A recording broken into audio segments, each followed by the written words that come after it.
All right, we've been telling you about how top artificial intelligence experts share their concerns about the rise of AI. If this technology goes wrong, it can go quite wrong, and we want to be vocal about that. We want to work with the government to prevent that from happening. How do we actually find fulfillment? You know, it's how do we find meaning in life if the AI could do your job better than you can? So the question is all AI bad? Fox News medical contributor Dr. Marc Siegel says no, and explains why in his new op-ed, Meet My New Co-Pilot in the Doctor's Office, Artificial Intelligence. Doctor, thanks for making a studio call this morning. Morning, Steve. We've heard a lot of people say scary stuff about AI, but ultimately you've looked at all the data that is known so far, and it could actually be a great help to you. And I was one of the first people to warn about this in the doctor's office, but the more of a deep dive I do into it, the more impressed I am. And look, Elon Musk, when the Tesla came out, people said, uh-oh, drives itself? Then, so of all people, I think AI can be really, really helpful in the doctor's office. Let me give you some examples. Sure. First of all, Harvard has shown that AI can diagnose lung cancer well in advance of a radiologist, but the radiologist should be guiding that. Another study in Nature Medicine looked at diagnosing pancreatic cancer. And Steve, the earlier we diagnose cancer, the better. Sure. This study showed you may be able to find signs of it with AI. Again, looking at massive databases, comparing it to normals that don't have pancreatic cancer 3 years earlier. 3 years earlier might be able to save a life. Sure. In Arizona, they just looked at it to look at clues of how to treat Alzheimer's disease and found drug targets. You know how we look for drug targets, a new drug? We do something called throughput screening when we check with massive databases to see which drugs work. Artificial intelligence does that. I've had patients come to me and say, ChatGPT said this to me. What do you think? But Steve, what do you think is the key? Because I have to be able to help my patient process the information. I don't want AI telling them what to do. Sure, it can tell you stuff, but you ultimately are the person at the point of purchase, and you've got to say, okay, this is how it applies to you.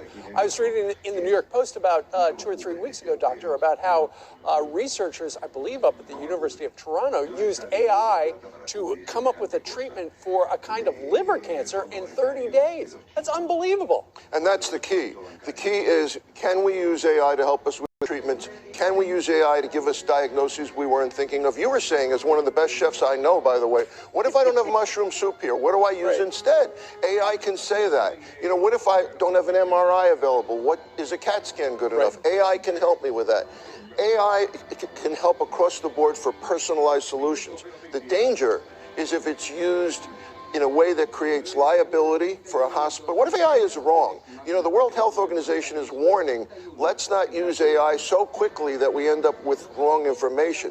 Doctors and researchers have to be careful to make sure to apply AI step by step so that they don't get ahead of themselves. But it's definitely a new frontier. When you just said that, what if AI is wrong? You're absolutely right, because if they make a wrong diagnosis, you know, somebody could wind up dying, ultimately suing the doctor or whatever, so they're going to be reluctant. But once again, with the rise of AI, what it does is it presents to you on your screen or on a piece of paper a range of options, and then it's up to you, a guy in a white lab coat, to figure out what's perfect for the guy sitting on the paper table. And an informed patient, too. I'm not defensive about this. Patients are now coming to me with information better than they were just doing Google searches. They come in with a Google search, oh, I have this, oh, I have that, oh, I have this. But with AI, they can have a conversation with something like ChatGPT and come up with, Doc, what do you think about that? But again, I'm the one landing the plane. I want AI as my co-pilot.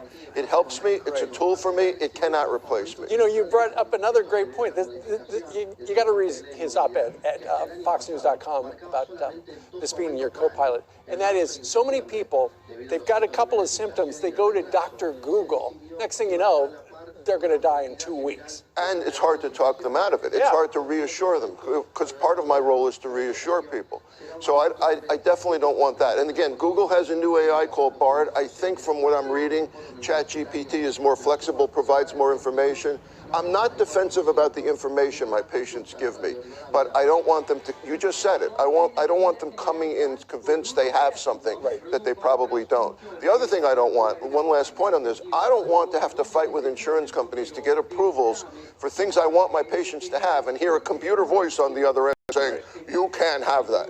So it's got to be maintained in a personal manner that is used on a patient-by-patient basis. We need AI just to figure out and file out all of those insurance claim forms. And that's another thing. It helps doctors in the doctor's office decrease the records. massive amount of paperwork. Absolutely. No kidding. Okay, doctor, thank you very much. Great to see you. He's going to be the first one in the office today.